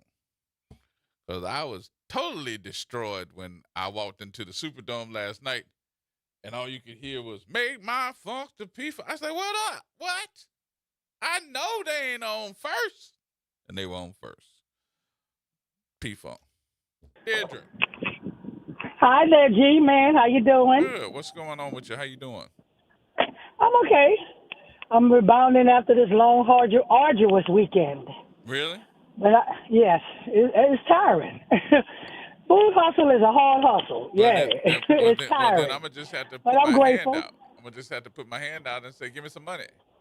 How'd you do? Not so fast, Buster. Not so fast. Now I'm not trying to get into your finances or nothing, but I've been better. This economy hit hard. Yes, it did. Really? Everybody was a little disappointed in sales. Remember, 300,000 black women lost not just jobs, but very lucrative jobs. So that had an impact. And then we've been losing jobs ever since. It's always us that lose. So while we had a lot of people, there was a lot of people. They had to close BeautyCon like 2-3 times each day because of the thick crowds. They had to close what? BeautyCon. BeautyCon is where all of the beauty products and all of the samples are given and things like that. They give you these lovely bags to carry around. They give you samples of products for your hair, your skin, stuff like that. Well, we don't want a freebie. Well, and I didn't like them standing outside. It was so reminiscent of Katrina when we passed and we see all these black people standing outside the convention center. I'm like, why they got to stand outside? Let me tell you about black people. We're not carrying no bombs or no guns to kill people. And then we're going to have to die too? How does that even make sense? But they had us standing outside like y'all had to be checked by Checkpoint Charlie. And then so people started filtering in. It was supposed to open at 10, so people started filtering in. But it took a long time to get in. I mean, when you looked at that line, you really wanted to go in to stand in such a long line. That was longer than the food stamp line. Yes, indeed. Not the food stamp line. Yeah, I remember the food stamp line at the line that sent me to college. I dropped somebody off. I said, why is they in line? They said to get food to eat? Oh, let me go to college and get a degree. Come back. I need you to come back. Can you hear me? Yeah, I need you to come back, though. Come on. Don't go back to the food stamp line. So if you thought about how many people you served, how many people was that? I would say about maybe 400, 500. Just you? Maybe. Yeah, about that. Yeah, maybe probably less. I didn't even think about counting. Yeah, probably it's a couple of hundred. It wasn't no thousands. I know that. No. A far cry from that. I don't think anybody had thousands. They probably had more hundreds than I did, but nobody had like thousands. But they use a lot of local vendors, like I just did on Facebook. Yeah, Cafe Delphine was there. Sisters Catering was there. Assassin Kitchen. And several local vendors. So they had some out of towners, but there were several local vendors there. And in my line, I was telling people, you know, when you leave here, stay away from that restaurant we're not going to name because I don't want to be sued either. And here's some local vendors and some restaurants you can go to. And a lot of people had heard of Morrow's, of course, because he has a little national notoriety. And Dookie Chase, of course, is prominent. But they didn't know about this new place opening up Candies and one that just opened Bayou Social. So I was telling them about that. Justini's. Is that the one that's on Yeah. Rampart? I think so. I think she is opening on Rampart Candies. Yeah, because they were hiring like 2 weeks ago. They started hiring. They hire on Tuesdays, I want to say. Okay. And So I was trying to put it out there verbally. Go to them, you know. Don't, because we don't have, the only restaurant I think in the CBD is the Morrow's Steakhouse, in the Sung Chong. But he just remodeled on St. Claude, and I understand it's beautiful in there. I haven't been there yet. Okay. But I've been to Morrow's before he remodeled, yeah. And I like Mondays, yeah. So I was like just trying to direct the Mondays people. because of their lamb chops. Oh, my God, them lamb chops are the die. The lamb chops are good, huh? Yep. And, like, you know, people, and I've been saying for years, Gerod, we should be at the airport. There should be somebody out there redirecting people and letting them know about these black businesses. We should be giving out the black business books because people don't know. And unless you have a connection in New Orleans, you're not going to know about those places. That'd be smart. You're not going to know about the even smaller places than that that's been in business over 30 years. Like if you want to just go get something to make and take Red Rooster, you know? Right. And, places like that. And then the girl in that Ham, she got the place on St. Bernard Avenue. Her place is open. So people don't know unless you tell them. And don't forget your other people, Vocal Song, huh? Aren't they still on St. Bernard? Yep. They got a little restaurant. Yeah, they've been packed. And look, good. They told me Neo's did, because they said he did well. Last time we went to Vocal Songs, Vance came to the counter and he was like, "Look, G, here go the menu, and let me go ahead on and tell you about the menu." I said, "What do you mean? Tell me about the menu?" He said, "Look, this sold out, this sold out, this sold out. Everything on the menu was sold out." I was like, "Good Lord, that's good. That's good." Now you see me, who I am. Like the last time I did Essence and I had to come home and make more food. Y'all don't play that sold out. We sold out for right now, but give me an hour, we'll be back. Yes, okay? Indeed. Yes, indeed. Because I'm going to have supplies at home or at the place to make sure I can do a quick return. Yeah, because I'm not allergic to money. Huh? Did you sell out? No, we did not sell out. We didn't have a lot left, but we did not sell out. And that's unusual for me because I sell out. Yeah, you sold out last year. I sold out. Yep. Didn't have nothing left. And that's after coming home and cooking again. Yeah. Yep, right. I sold out. So it looked like to me we got to work on your marketing for next year then. Maybe we need to do that. That's what DeAndre. And look, some influencers came by and they try and they put it out, but it's like, so who's going to see that? You know, the influencers who they influence are already here. Yes, indeed. So what do you do with that? But getting back to your earlier topic, I don't think Essence can be moved because their brand, and they're not going to let you take their brand, so what are you going to market it under? And I was at the Houston Essence, and it was definitely not the same. There was nothing else around the Reliance Center that you can go and entertain yourself with. Unlike the Superdome, when you leave there, they got a plethora of places you can go and still be entertained. So I don't see it working. Now, what could have happened is we got a Soul Bowl 70 we did back in 1970 with James Brown, Aretha Franklin, Isaac Hayes, and all of that. Maybe they had continued to build and capitalize on that. Then maybe that would have been helpful. Did you say the Soul Bowl in 1970? Good, baby, let me tell you something. That was the concert to end all concerts. I don't know where you've been today. If you know, you know. You just need to come back to the present, yeah? Baby, let me just say, so maybe they capitalize on that. But I don't see, because everybody, I mean, Philly going to be like, well, why I can't be here? We got a Philly sound that we like. Why can't be New York? We got a New York sound. We got a Los Angeles beat. I'm gonna let you go and work on that and get your stuff together because you went way back to the Soul Bowl. That's okay. In The 1970, Soul and that's your Bowl comparison. 70. Were you born then? Yes, I was. I was. Were you even born in 1970? I was. Thank you very much. But and look, it was at Tulane Stadium, and honey, it was a concert to end all concerts. But I'm just saying, you know, Essence marketing and its brand is here in New Orleans, and the $12 million that they're asking for, to me, is not a big deal, because I want to know how much other giant ventures that come here, how much do they get? Because they're not coming here for free, because they're going to guarantee you a large purse, and you're going to pay that. It's only when we ask for something, we don't have the right.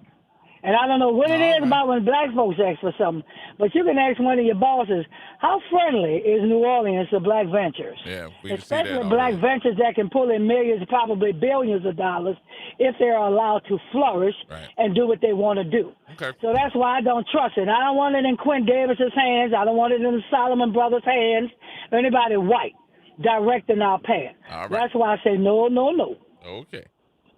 Okay, baby. I'm going to let you go so you can finish doing your business here. Yes, darling. I love y'all. And we're going to have some conversation later off mic about yes, we are going to have, because this is not Soul settled. Bowl in 1970. I need you to come back. Goodbye. Bye, love. All right. D, what you say? Oh, yeah. Hi, Gerard. I heard the previous callers just talking about jobs. I just wanted to touch bases with the radio station, and how ironic it is, because I work for the government, that now the government is in need of tens of thousands of people, because we have openings everywhere across the country because of what happened, I think, a year and a half ago. They're trying to get rid of everybody, and now they're such in dire straits. They got a big hiring. They lifted the hiring freeze, and it's on now. You know, so.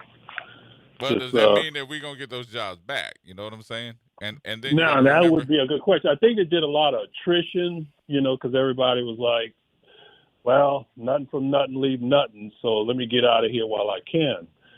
So that exodus happened with attrition, but they did, let go a lot of people that didn't want to leave. But now there's so many openings and so many holes everywhere that now you got a big mass hiring front on now. So just letting the audience know what's going on. Okay. So, you know, all right, D. it's like, all right, talk to you later. All right, thanks, man. Pop Jones. Oh, G-Man. What's going on with you? Oh, man, everything is nothing. Are you finished partying? I know you was out there Love, with all them G-Man. folks. Let me say this. I've been on this planet a long time, and all except 5 years in the military, I've been in New Orleans. And, you know, I hate to say it, we got some of the dumbest people in the country in New Orleans. Some of the dumbest? Now, you know, actually why I'm saying that. Okay, let me ask you. Why are you saying that, Pop? All right. I'm telling you, I've never, except when I was in the military, I've been out the country.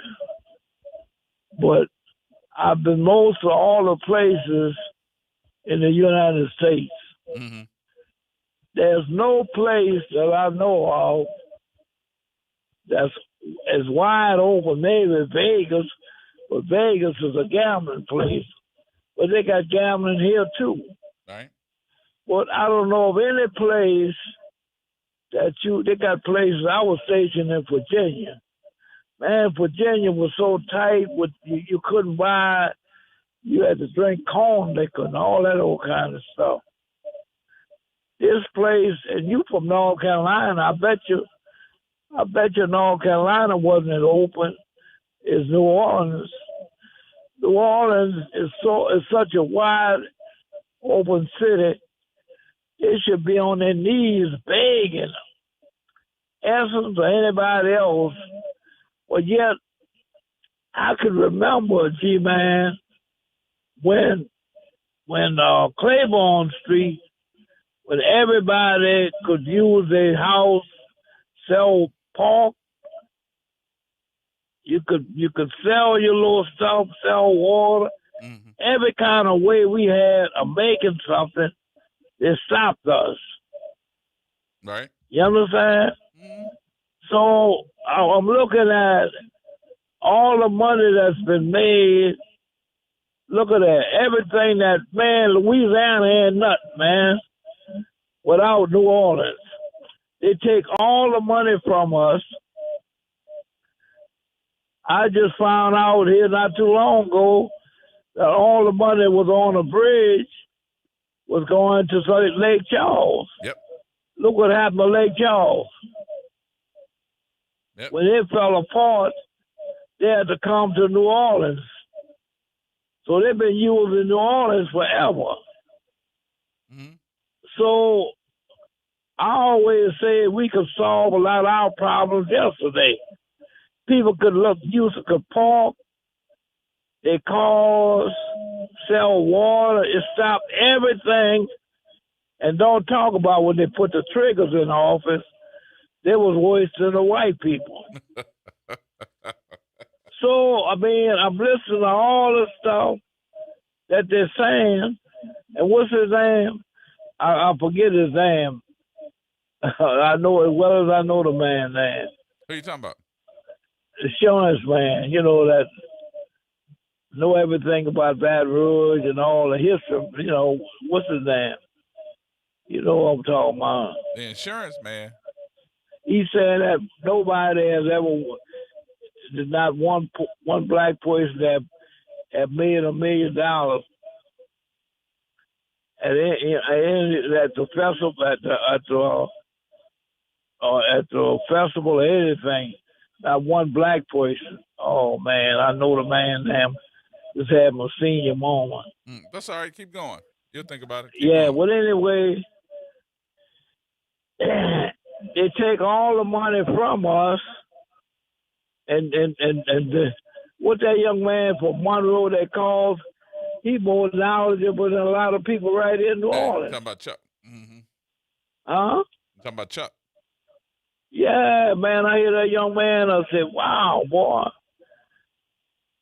He know music. He know a whole lot of stuff, man. It's all right. That's what we supposed to And do. I'm looking, among ourselves. look, G-Man. People from all over the world come in and get this cheap property. I've been to Manhattan. You can't buy a snowball stand in Manhattan if it costs you $1 million. You know, you've been all over this country. Well, it done took all the power. Look what they did to Ninth Ward. Yeah, but look, I gotta take my Messed break. that all up. I gotta take my break, but understand something before we do this. We've seen the problems. The issue that I have with even us talking about the problems is that you, me, and a whole bunch of other folks who've been talking about it for a long period of time. I want to ask you these questions just like I'm asking anybody else. What's changed from what we were talking about then, a long time ago, to now? So we know the problems, but where the solution? What has changed? Where the solution? Nothing. It's worse. Yep, there you go. Because nothing changed because they're taking all the money, they're passing, and then when we get in office, we passing all kind of laws. Then we putting people in office, and look at the mayor we got. The mayor we got don't haven't done a damn thing for us, and you're gonna put her in office. Yeah. She ain't gonna do nothing for us. So how you think anything gonna get any better? Yep, there you go. All right, Pop, I gotta take my break. Hope you had a good. Thank you very much. I'll talk to you soon, my friend. All right, my friend. Talk to you later. All right, more coming up. Noonday, hold on a minute. We got to take a break here. We'll do that next.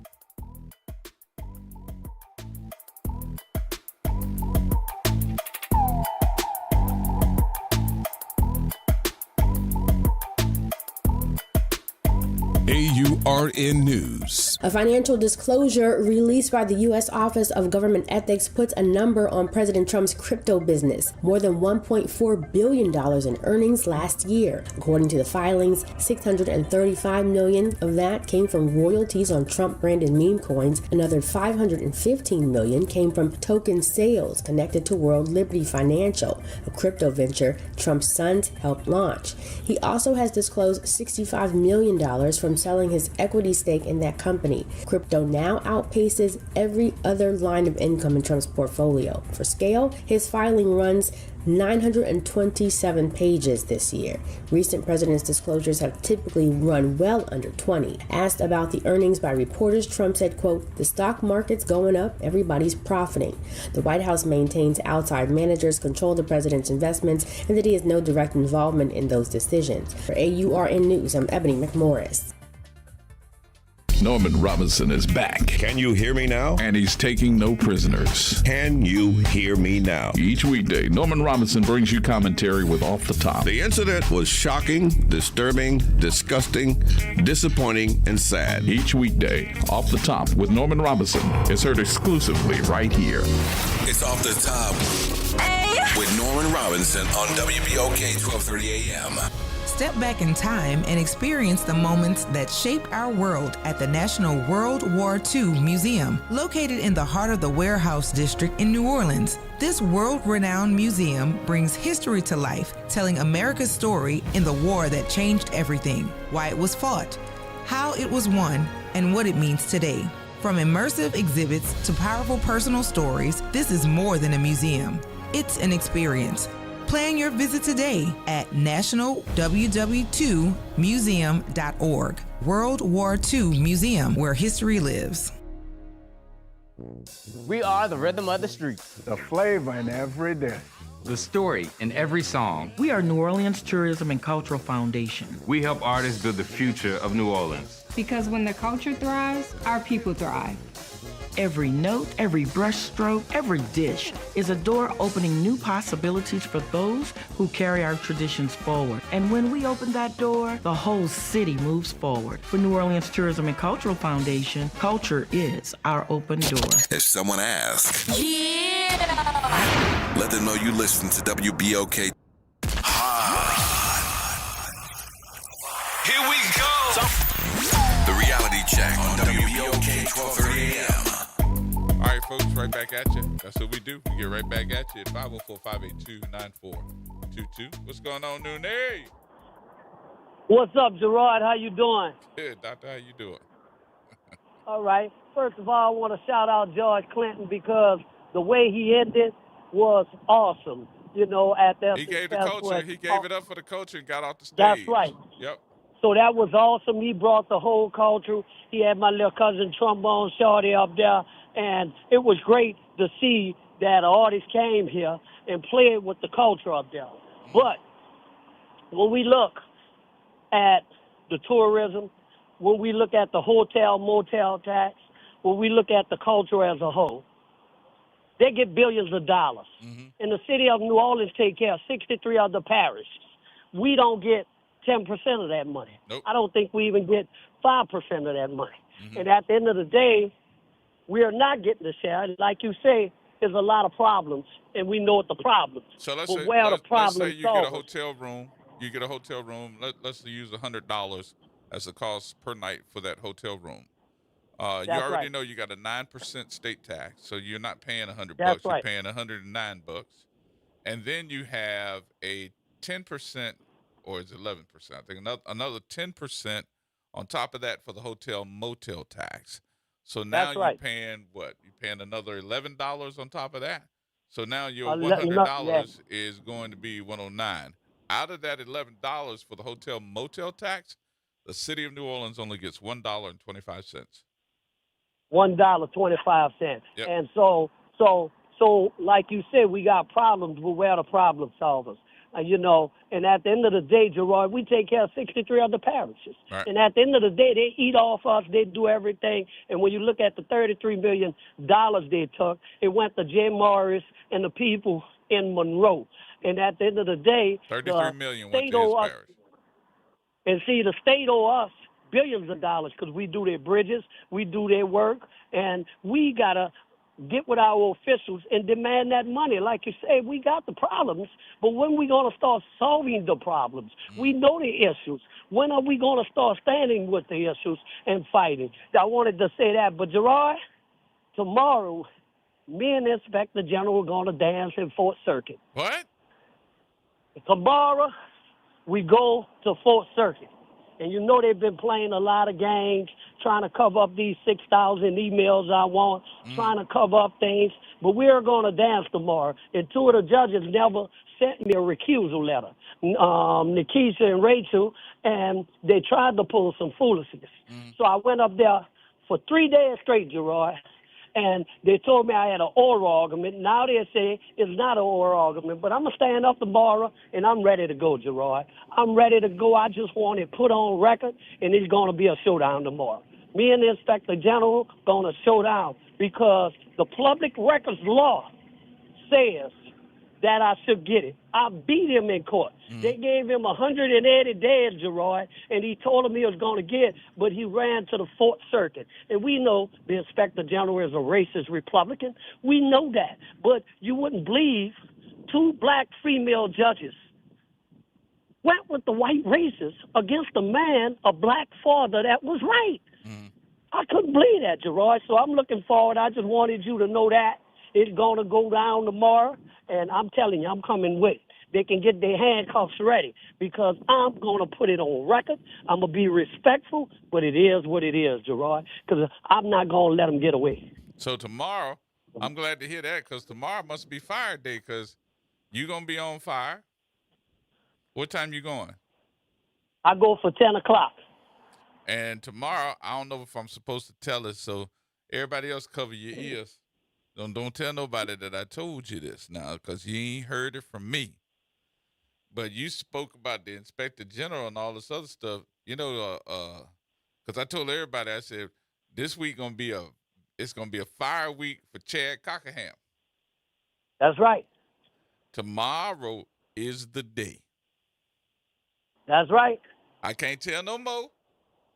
I already know. I know and you guess know. what, Gerard? I know you know, but I can't tell no more. Good. And right after the Chad story, give me the Thursday or Friday.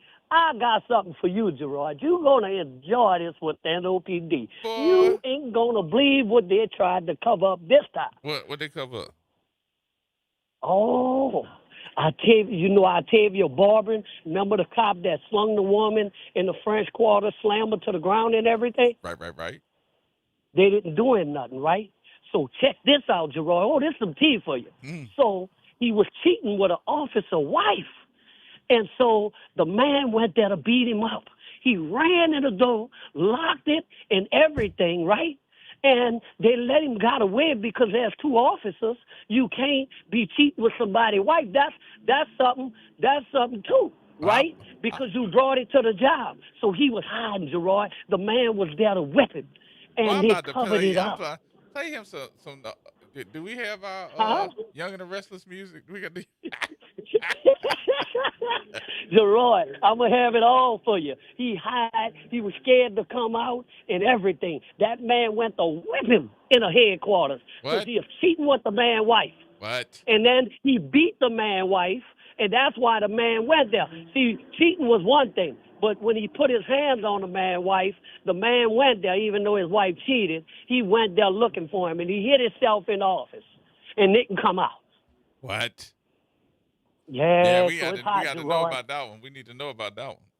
Oh, yeah, Gerard, look, it's hot. Then I got 3 more pieces for you. And so I'm getting it all from the sauce. Oh, well, I got to tell you this one, though. You was right about the gun. you was right about Gwen Nolan's gun. Gwen? Yep. Yeah. But look, that ain't her first time. Way back, she lost a gun. How you lose your gun and you're a cop? She lost 2 of them. But look, I asked them who paid for those guns. Guess what they told me? The city? The city. So we had to buy 2 more guns for Gwen. And also, before you go, Gerard, I got to talk about the booty tickler. The what? The booty tickler. The booty tickler. The cop.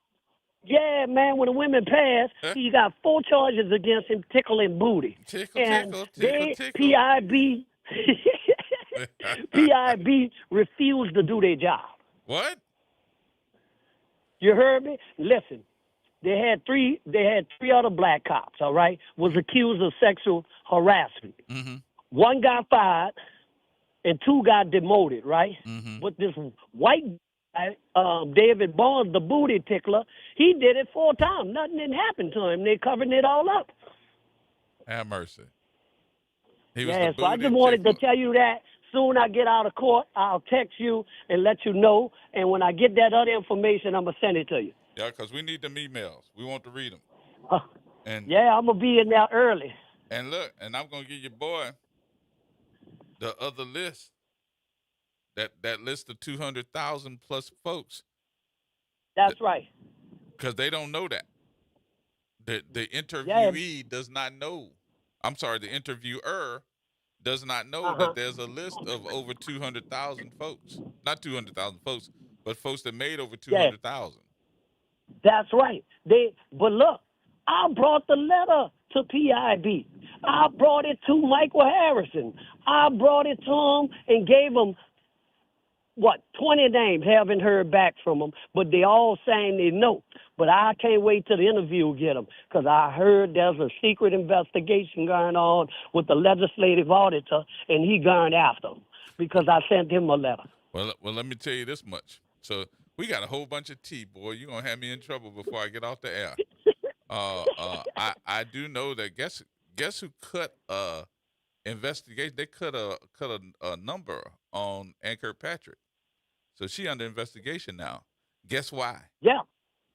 Why? Because JT filed an investigative report on her. I was like, uh-oh.